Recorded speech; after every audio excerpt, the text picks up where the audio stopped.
Good morning, second period students. What an interesting start to the week. I wanted just to take a few minutes here and go over the PowerPoint for the Puritans.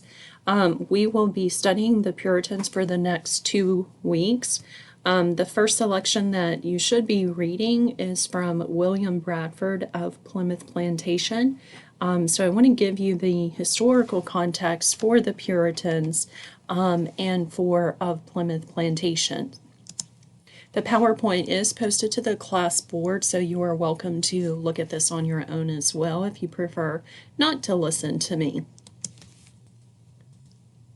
So a couple of things. You've got a packet, I believe it's in the post for Tuesday, and that's going to be the essential readings for this unit. You'll see that the first one is of Plymouth Plantation by William Bradford, and then you've got 3 more selections.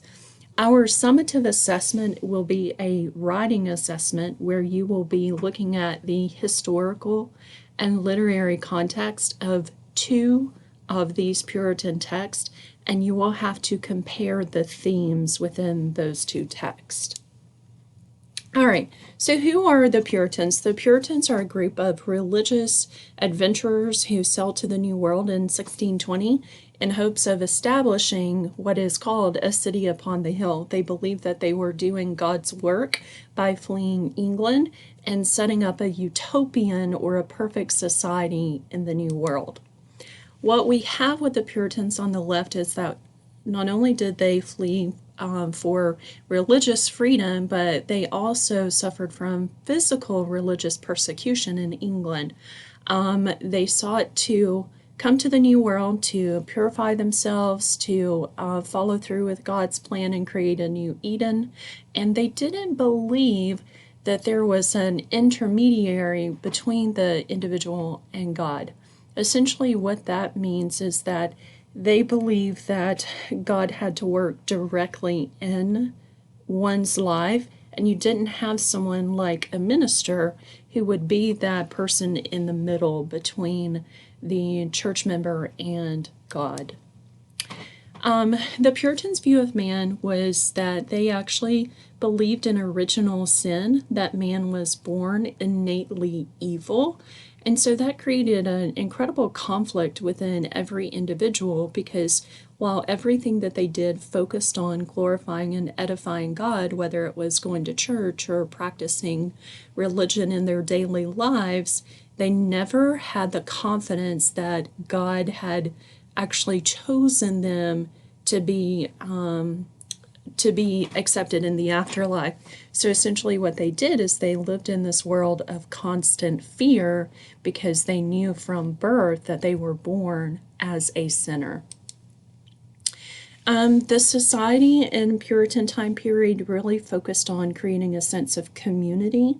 They worked hard, and they believed that their work was a manifestation of God's love and God's grace on them. So keep in mind that the Puritans, they were very straight-laced, very narrow-minded. They believed in only 2 things, and that would be either good or evil. Either you are with the church or you are of the devil. So what that meant in terms of the hard work and creating the community, if you were someone who was lazy, they saw you as not being of God and not having God's blessing. So that put, again, that fear within the individuals within the community to essentially keep up with the Joneses. They wanted to make sure that they were showing other people that they had been blessed with God's grace and God's favor. The second bullet point there is that the Puritan society was based on a theocracy. That was the structure of their government. Essentially what that means is that the leaders of the community were also the leaders of the church. So it was a theocracy is a government guided by religious principles or by God. With that, you can consider then what became the foundation for the law within the Puritan society, and that was the Bible. Puritans believed that nature was a threat to man. The forest is the devil's place of refuge. Think about when they first traveled to the New World, who did they encounter? they encountered the Indians. Where did the Indians reside and take refuge? They took refuge in the forest. So the Puritans believed again in that good versus evil, and they saw anything that was the other or something that was strange or foreign to them as being evil. And because the Indians resided in the evil, they associated, because the Indians resided in the forest, they associated the forest with evil.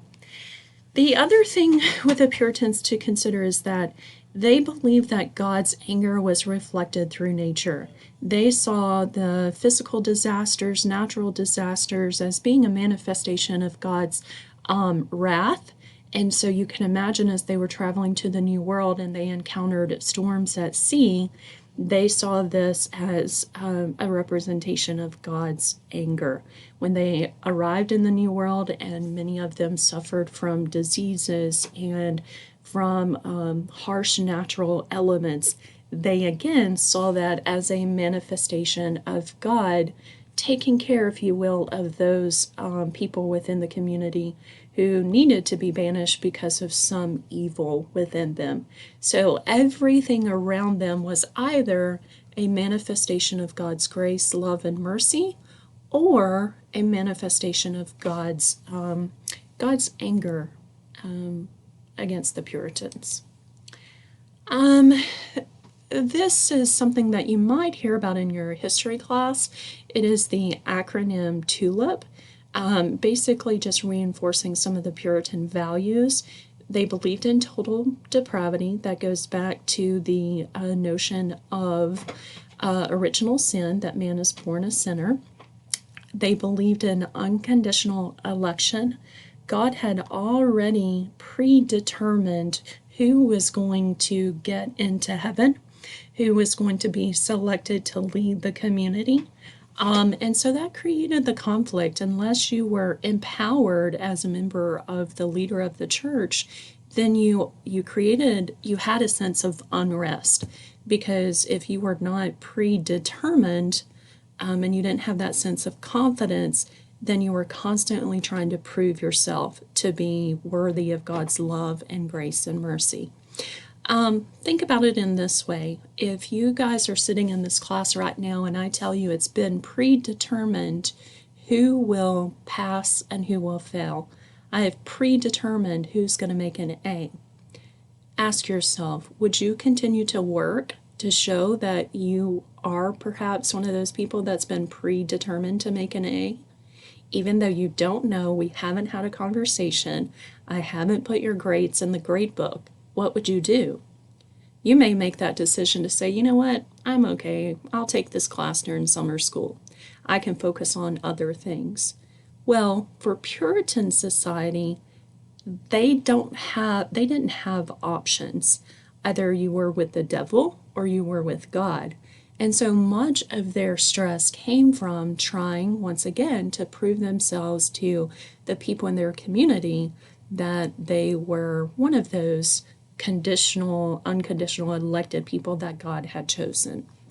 Limited atonement and irresistible grace and preservation, all three of those essentially go together, suggesting that God is going to give grace and atonement, and he is going to preserve those that he has predetermined who will be allowed to enter into heaven in the afterlife. Next, their view of God was not a God who was full of mercy and grace. In fact, we'll read a sermon by Jonathan Edwards where he talks about God who is abhorrent, a God who is wrathful. And with that, we don't see a God who is compassionate and merciful. And so keep that in mind, again, that in their daily lives, when they were focusing so much on the church, they also had this prominent fear of God who would bring out his wrath upon them, strike them dead, either with a natural disaster or some kind of disease or calamity that they could not survive. The elect, I think that we have just talked about that, the chosen few. When you look at Puritan society and you see pictures of the Puritan women and men, most oftentimes you're going to see them dressed in very somber hues, black and white, very modest clothing, because they did not want to draw attention to themselves. They thought that drawing attention to themselves took away the focus on God. Next, you can take a look at some of these interesting facts. Despite their modesty, those Puritans, bullet number 5, I believe, they love to drink. And certainly that's going to created a lot of conflict within the community. Here is a recap, essentially, of some of the things we just talked about. Every aspect of their lives focused on God. Their form of government was the theocracy. Theocracy is a government ruled by the church. They valued hard work.